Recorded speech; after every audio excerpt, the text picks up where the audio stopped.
Hey, Jonathan here.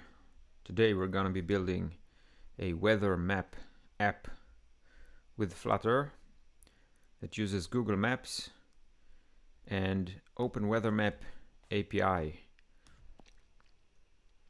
So as we can see, I'm now showing I don't remember, this is the precipitation, and you can move it backwards and forwards in the forecast date.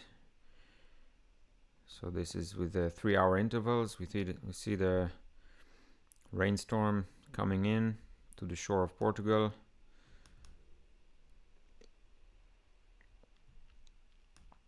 We have different resolutions.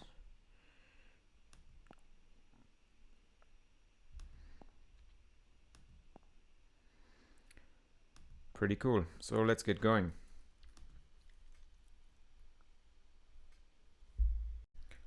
So let's start by creating a Flutter app with the Flutter CLI command flutter create.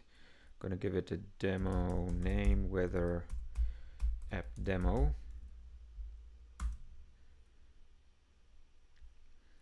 And while it's creating, I'm gonna go to the Google Maps Flutter package docs page. This is what we're going to use in order to display the map.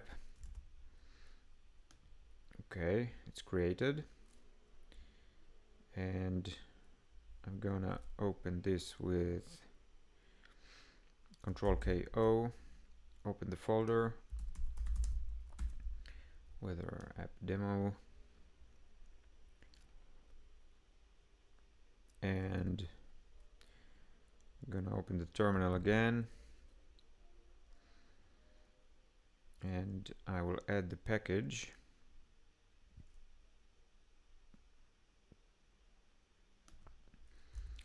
I will add the package Google Maps Flutter with Flutter pub add Google Maps Flutter. And in order to get this running, we're gonna use the Android emulator. So there's a bit of setup to do. In iOS it's different than Android. So if you're running on iOS, you have to do what's written here.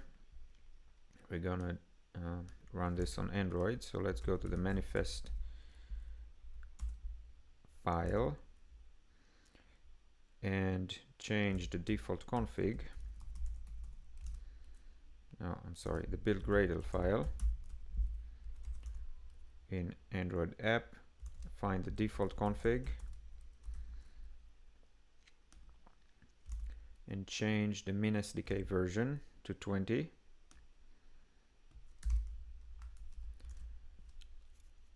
This is the first thing. The second thing to do is in the manifest, we need to add this line under application. So I'm going to add this, and here I'm going to put my own API key. And if you don't have an API key, you just need to go to this link and do the setup that's written here. So now that we have the setup in place, I'm going to go to the main file, and I'm actually gonna paste the code from the example on the Google Maps Flutter documentation page, because that's a good it's just a good place to kickstart the application. Okay, just gonna copy all of this and replace it in the main app. And this all looks like it's compiling, so we now have a supposedly working version of the app that we can run on the emulator and just see if it actually works. So it's always good to start with a working version so that you can see that you're on the right track. So when we run this, we should have a working map display. Let's minimize the window so we can see the emulator.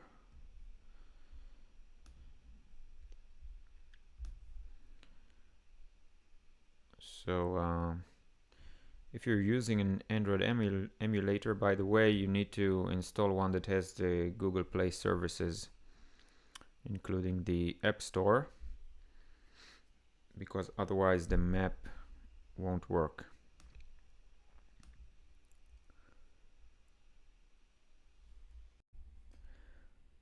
Okay, so we now have the basic map app working, and we can start editing the code. I'm gonna start by giving us some more screen space.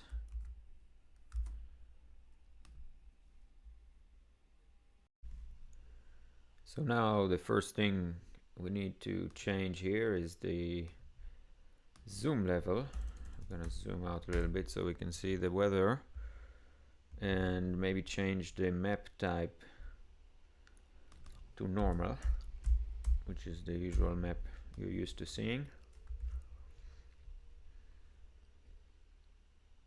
We're getting a bunch of warnings here because the code examples on the Google Flutter package aren't well adapted to the new Flutter style guides.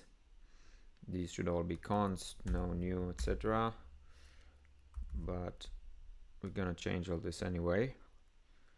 So I'm gonna remove the floating action button as well. We don't need to go to the lake, so we can remove this. We do need the controller. Let's change the name of this to initial position.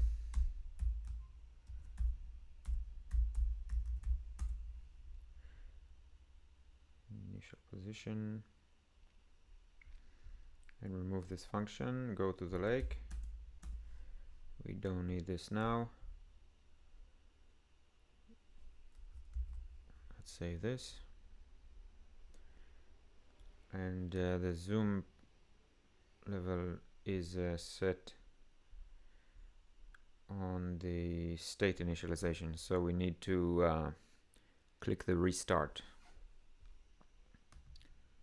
button. It's taking some time. Okay, this is good enough. Okay, so now let's get to the main part of this guide, which is showing the weather. So for this we're going to need to configure a TileProvider that will provide us with tile overlays that we are going to save in our state. So I'm going to create a field, and this is going to be a set of tile overlay. In order not to use a nullable, I'm going to initialize it as an empty set, and this should also work.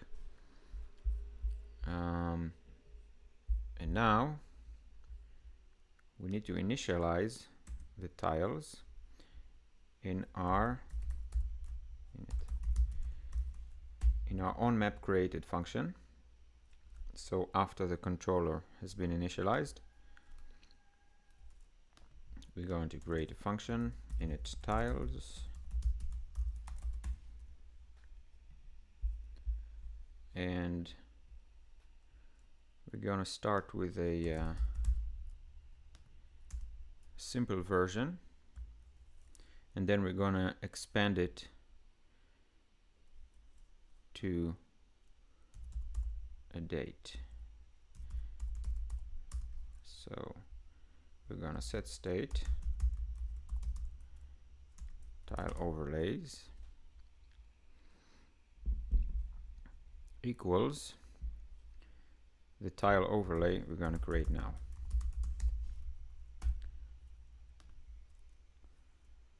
So we are starting from the end.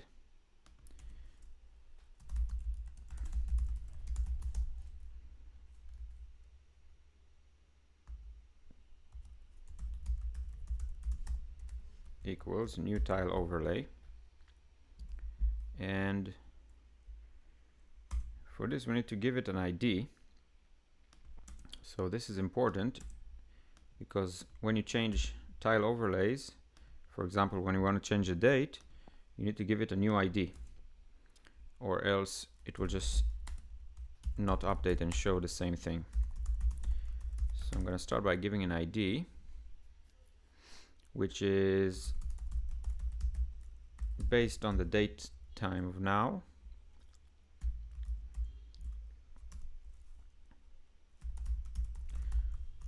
This is just some way of making sure that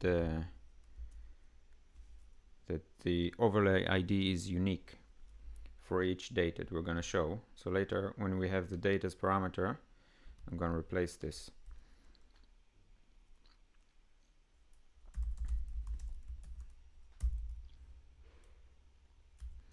So overlay ID to string, and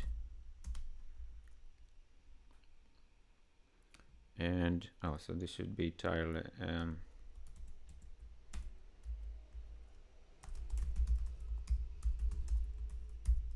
ID. Excellent.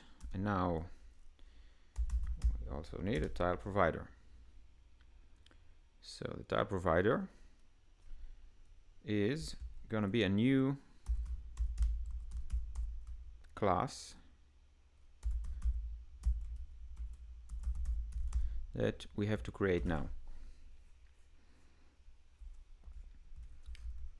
So we're going to create a new class, forecast tile provider.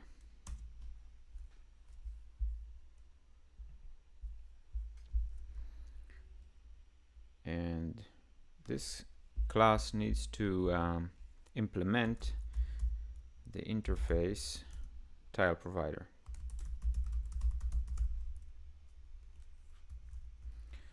So now it needs to create missing overrides, which is getTile. So this function gets x, y, and zoom parameters from the map,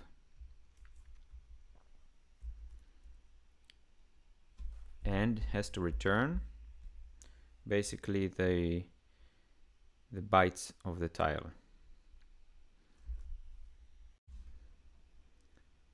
So just for the sake of testing, I'm going to return a tile with the size of 256 and with the tile bytes, which I'm going to initialize now. And the tile bytes is a uint 8 list.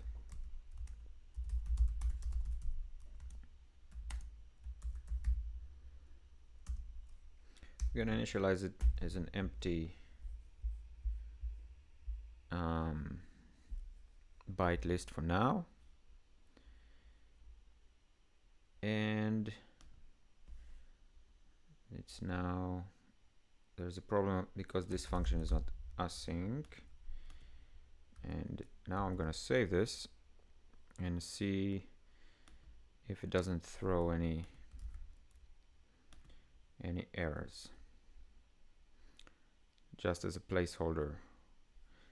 And the next step will be to fill this up with actual tiles from the weather API.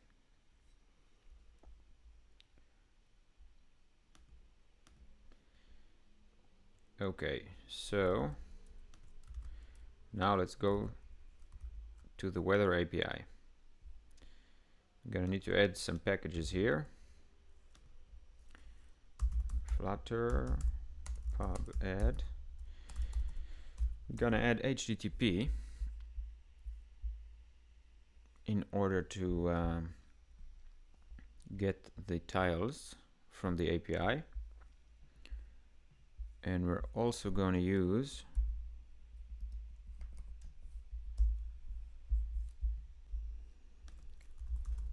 the Intel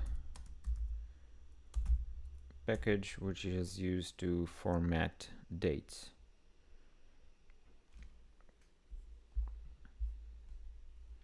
So we can start by going to our TileProvider and extracting it to a new file to keep things tidy.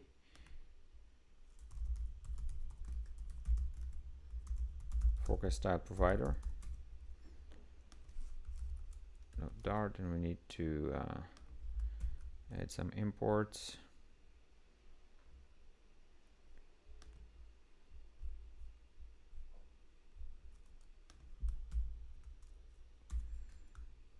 Import it in the main file. Import package and import this.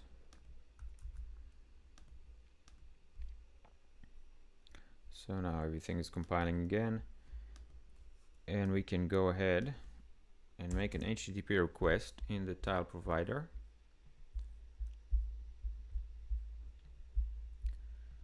So I'm gonna create a URL. Let's leave it empty for now. I'm just gonna write the code to access the network, and then we're gonna go to the docs and get the correct URL of OpenWeatherMap. So this is creating a URI,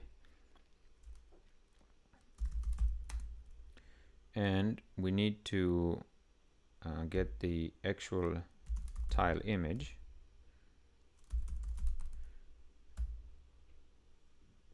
So image data, and this is going to be our network request.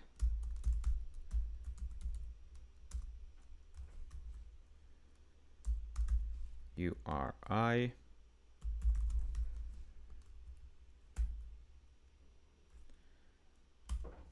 And you can use different packages here. It doesn't have to be this one to create the HTTP request. And I'm going to give the new tile bytes to image data. This is what came back from the request. .buffer.as uint8 list. And this is taking the actual raw bytes and converting to a uint8 list. And okay. And now for every case that you're doing a network request, it's always a good practice to do some error catching, just in case there's a network crash or something. For now we're gonna just print this to the screen, but because this is a demo, in a production app you're probably gonna show some message or log this somehow. And so in case we do catch an exception, it will just return the empty tile bytes that we initialized here. And if everything works correctly, this is going to have the image returned from the server. And now we just need to add the URL. So I'm going to the docs of WeatherMaps 2.0 of openweathermap.org. In here we have the URL of the API call. Just gonna go ahead and paste it into here. So we have a few parameters. The OP is the map layer, and we're gonna look at that later. For now we need the XY and zoom, so we already have those. So I'm gonna replace this with the parameters zoom $x and $y. So these parameters are sent by the Google Maps Flutter package whenever it needs to get a tile. So it's all very convenient. And we need the OP. So let's go to the list of layers, and you can choose whatever you want here. Let's go for accumulated precipitation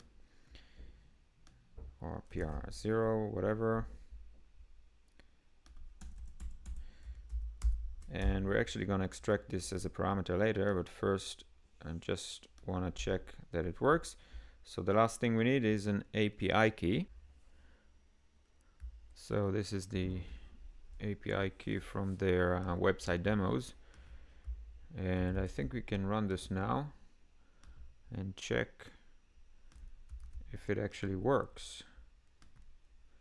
And if it does, we're going to be halfway there. Let's look at the debug. Okay, so this is starting to look good. It's showing us the rainfall.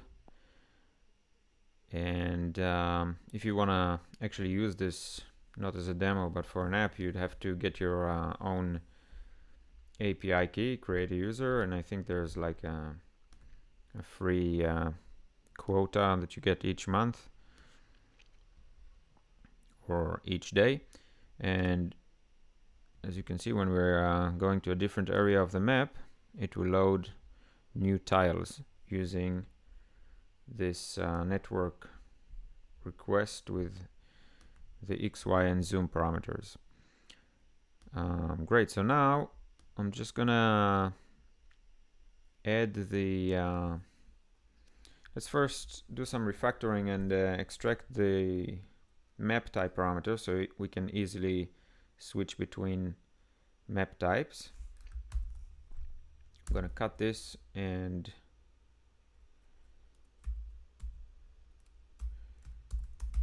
create a parameter out of it. And this parameter I'm not going to send to the getTile function, but I'm going to add it to the constructor of the provider class. So then when I'm building it from the outside, from its parent, I can send the map type.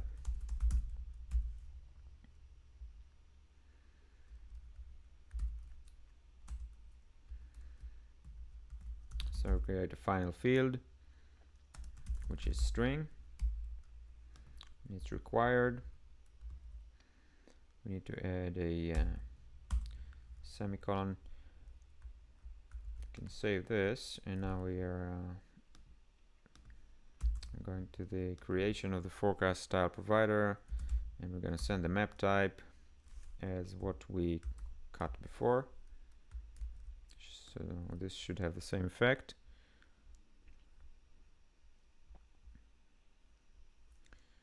And now we can switch layers. So let's switch to the depth of snow layer.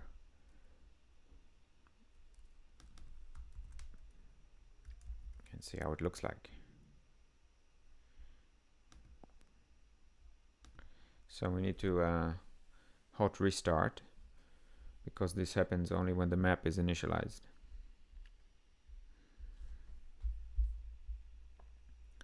Let's see if it loads. Yeah, okay, so these are the snow levels. And looking good so far.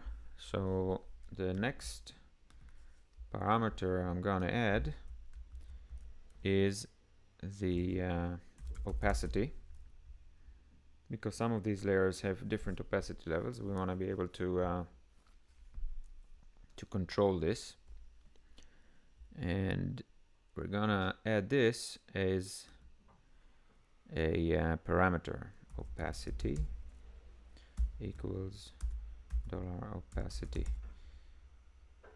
I'm gonna add the query params ampersand delimiter.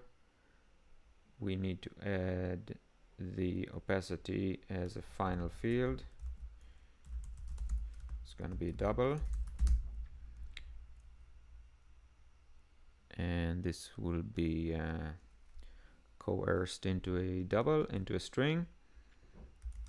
Let's send it from the object constructor. Opacity, let's say 0.5.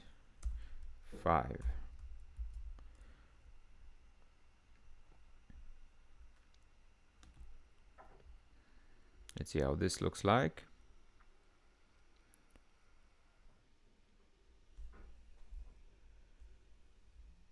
And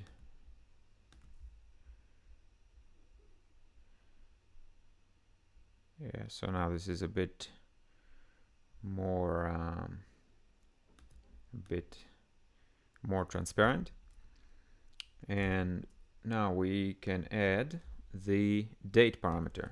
Now the date parameter will allow us to move backwards and forwards between the date, so we can see the actual forecast and not just what's going on now. Date time, date time, date time. So now we have this parameter, and as a little bit of refactoring, I'm going to sneak in the tile size, so we can have it as at least as a const, because we don't like to repeat ourselves. Tile size, and we're going to add the date as a parameter.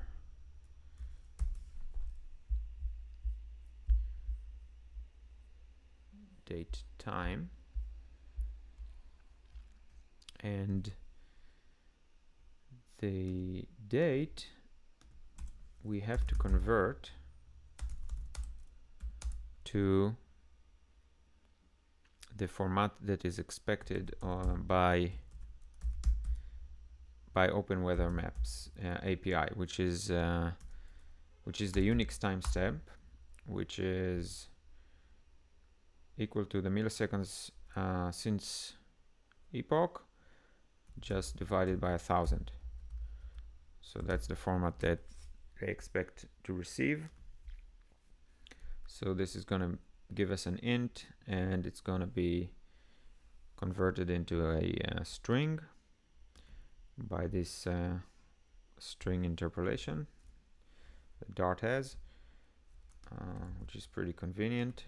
And I just need to send the date from the outside. So I'm just gonna use datetime now for testing to see everything is working.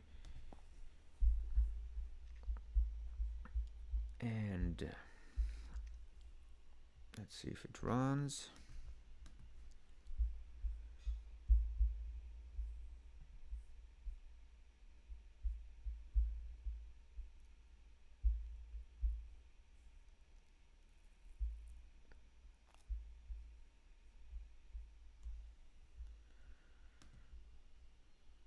Okay, great.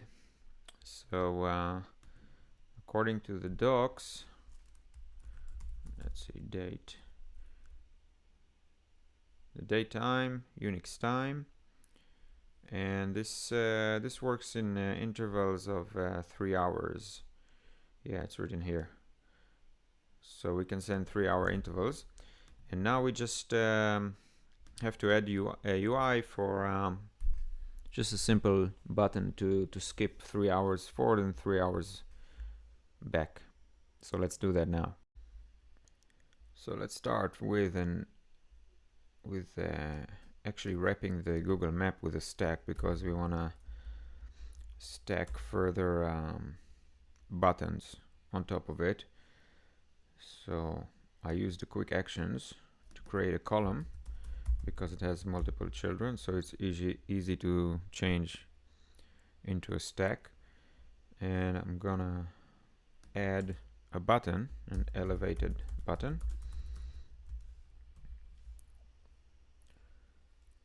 on top of the stack with the style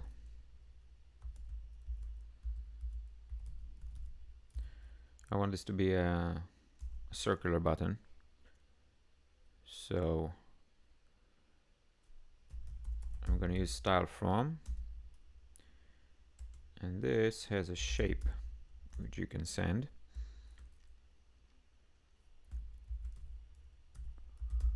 With a circular border.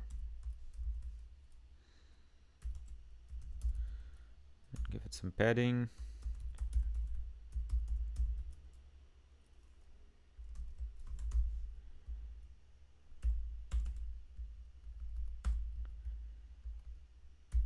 Add commas so it's all tidy. And what we're missing now is the child, which will be an icon.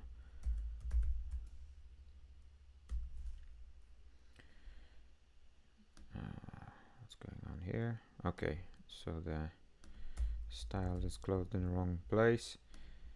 The icon now should have the arrow, some kind of arrow.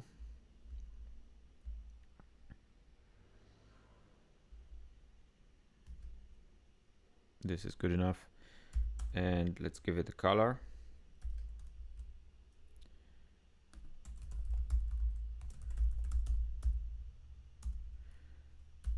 And what's missing here is the onPressed, which is mandatory for a button. And in the onPressed, actually let's see if the button is rendering correctly, and then add the action. Okay, so we are seeing it on top of the stack here. What's this? Okay, so actually I think this completer is completely unnecessary, so I'm just gonna remove it and set the controller that exists in our state anyway, and this should just be a map controller.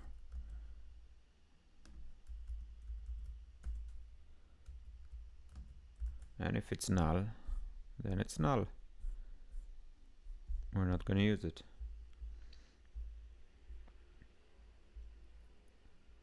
Okay, and we just need to check in the onPressed if the controller is null.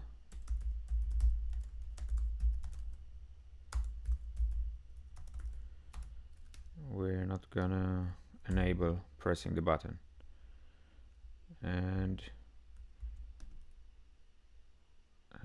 let's so these errors are becoming annoying. I'm going to remove the uncaught exceptions here so I can continue playing around. And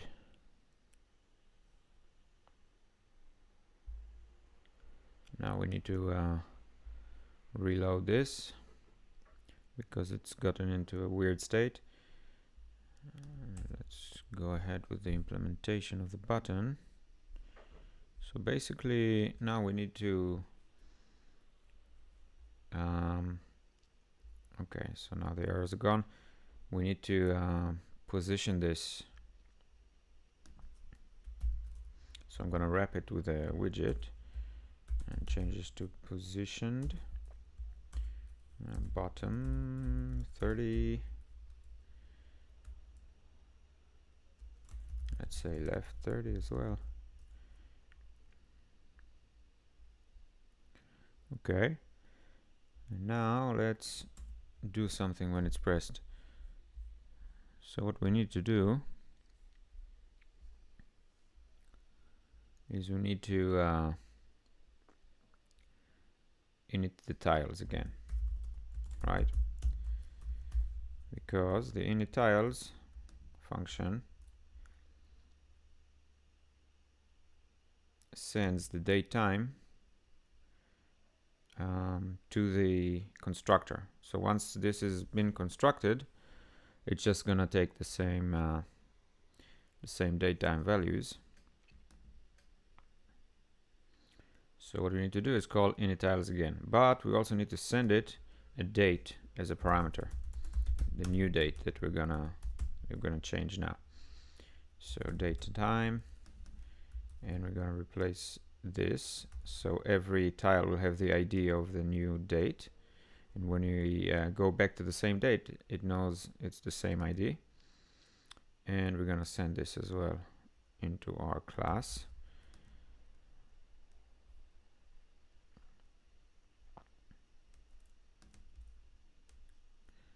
And so what date are we gonna send? So we need to have some kind of forecast date saved in our state. And we can use the quick actions to create a field, date time. I'm gonna initialize it so we don't have to use nullable, and we can send it to the init tiles. So now what we want to do before we call the init tiles again is forecast date equals forecast date add. So this is the left arrow, so we're gonna subtract duration 3 hours, because these are the intervals that the API works with. If it's less than 3 hours, it's just gonna round it up or down to the next interval. I'm using this quick action to fix all the const what have yous. Move child property. Okay, this wants to be at the bottom. Fine. And we have another error here. Okay, so the init tiles, the first init tiles also needs the forecast date. And the last thing we need to remember is when we change state, we need to do it within a set state. I'm not sure it's critical here. Probably is, actually.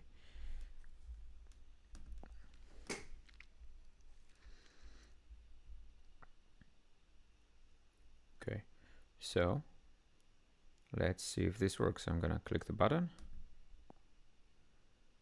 and it's loading a new layer. So this isn't changing much because it's snow levels, and snow levels don't change within 3 hours usually. But if we're gonna go back to the rainfall and refresh,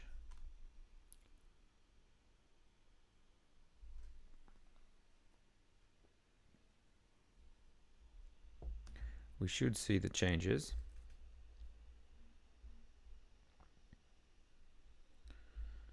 Okay, so again, the rainfall has lower opacity, so I'm going to change that as well, so we can see the rain. Was this PA 0? Maybe PR 0? I don't remember. I think it was PR 0. It doesn't really matter, it just looks nicer.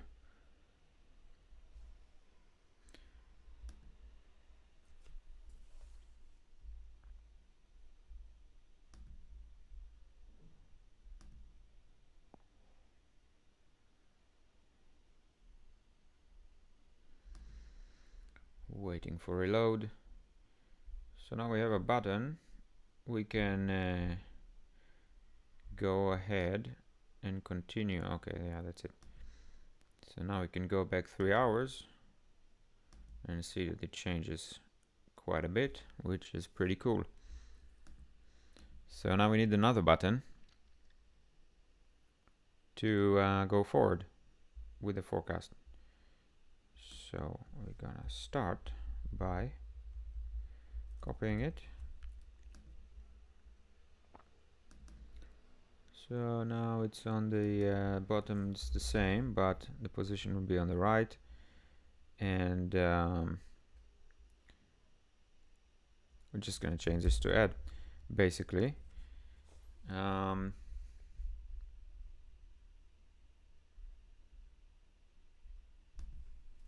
Yeah, this should do the trick. Oh, we also need to remove the zoom buttons.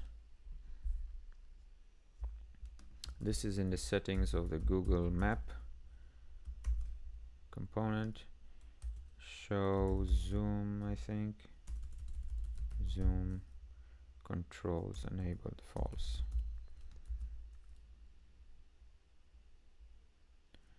Cool, let's also change the icon to forward. Come on.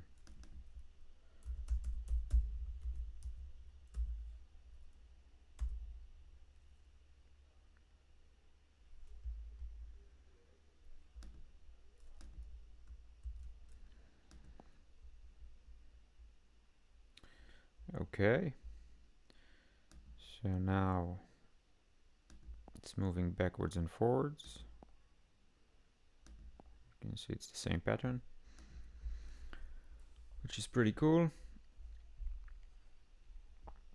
And yeah, I think it's time for a little bit of refactoring, because we have some code duplication here. For example, this bottom 30, and here it's bottom 30 as well. So maybe we can insert all of these bottom buttons into a unifying stack, which makes more sense. Also, we can extract this logic to a function. So let's say change date by duration,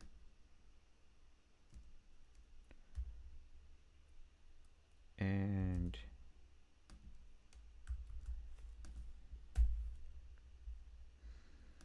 let's create this function that will contain all of this code.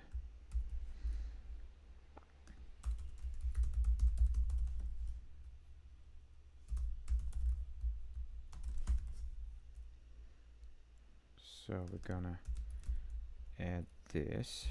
So it's always gonna add it, and instead of subtracting, I'm gonna just send -3 hours. And here as well.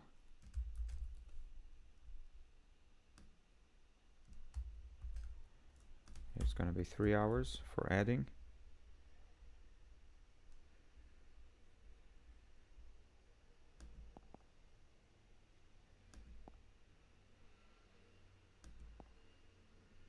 Seems to work. And now we can wrap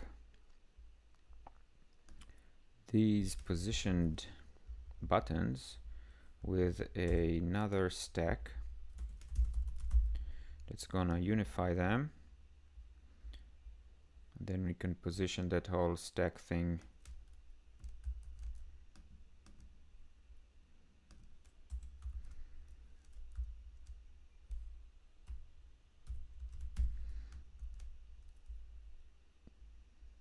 together. Now this is probably gonna cause some trouble.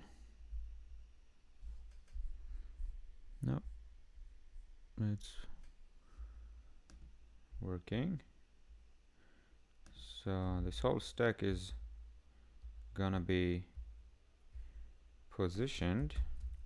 I'm gonna add a position around this, and bottom 30, and now I don't need to repeat these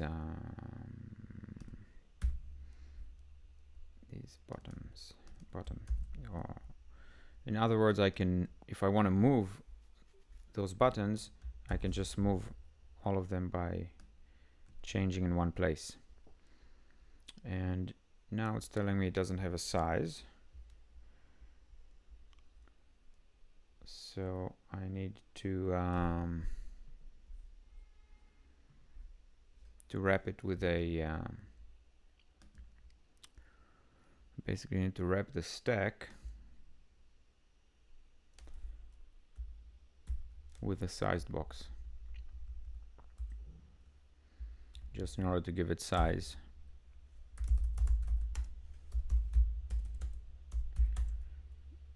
And that's probably not going to be enough. Now it's still crashing, so it needs the width. Just going to give it the entire width. There's probably a more elegant way of doing this, or maybe it's just weird behavior from Flutter. Yeah, now it's okay. I think it's weird that you have to send the whole width, because it should be inferred, but that's the way it is. So Flutter, if you're watching this, you can go ahead and fix this. Okay, so now we have the buttons at the top, and we can control their position from one position, and now we can look at it working fine, great. And we've extracted this logic so we don't repeat ourselves, and now we are going to add the last little bit of UI, which is the showing the card that shows the current position, the current date, the current selected date. So let's just give it an elevation and a child.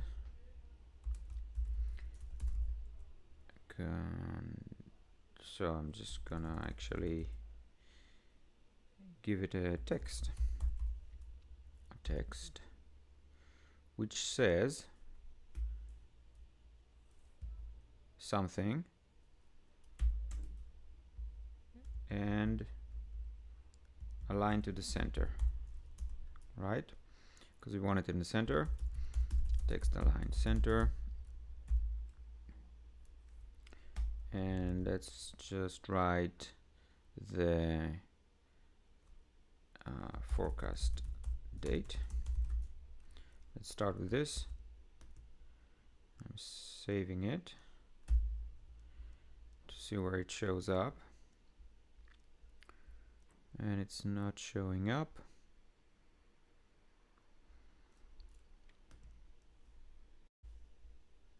Oh, actually here it is. So it's showing up. We need to give it a whole lot of padding. So I'm going to use the quick actions again. Wrap with padding. Let's give it 10. And let's center it. I'm going to wrap with center.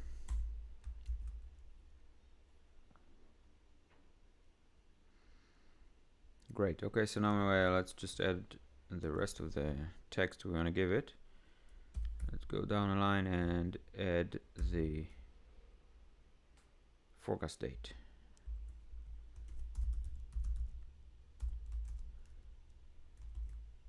Let's see what this shows. It's probably going to show the date in a very ugly manner, so we don't want these whole milliseconds written here. So this is why we needed the date format from the Intel package.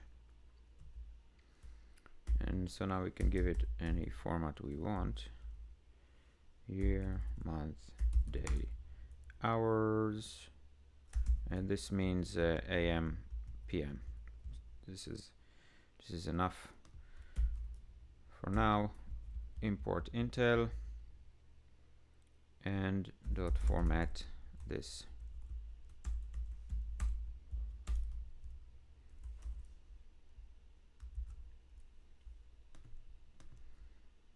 So close this so we have more space.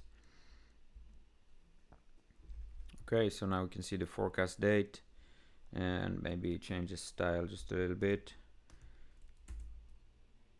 so it is pleasing on the eye. Text style, color is blue, and font size a little bigger. I don't know. Okay, very nice. Blue, everything is blue. And now let's fix all the consts. Just one. Okay. And this is basically it. So just another little optimization you could add here is caching the tiles, so it doesn't have to go to the network for each time for tiles that it already loaded.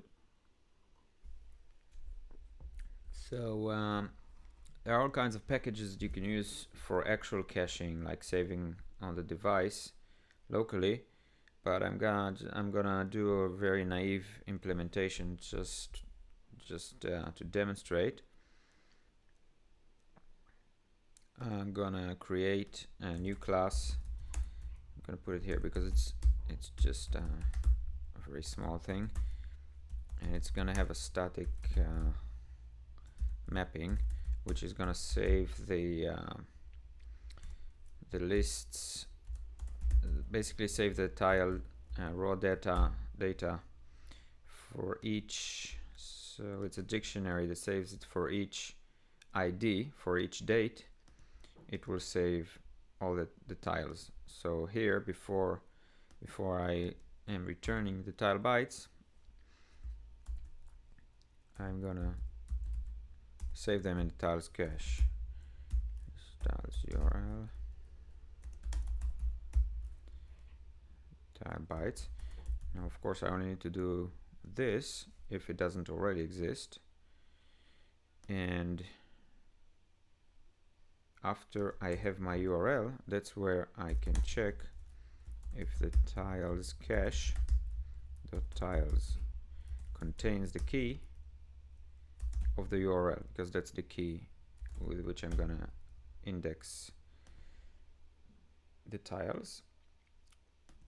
Then I'm going to basically load it from the cache.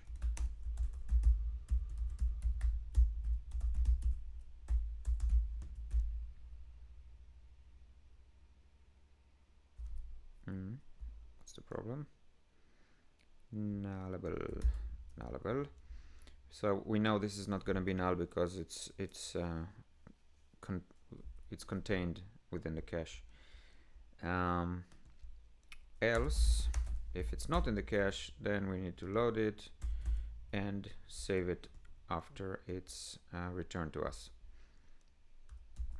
This is it. And now we are supposed to see an improvement in the loading time.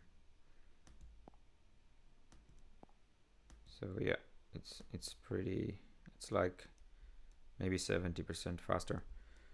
It's slow because it's on an emulator.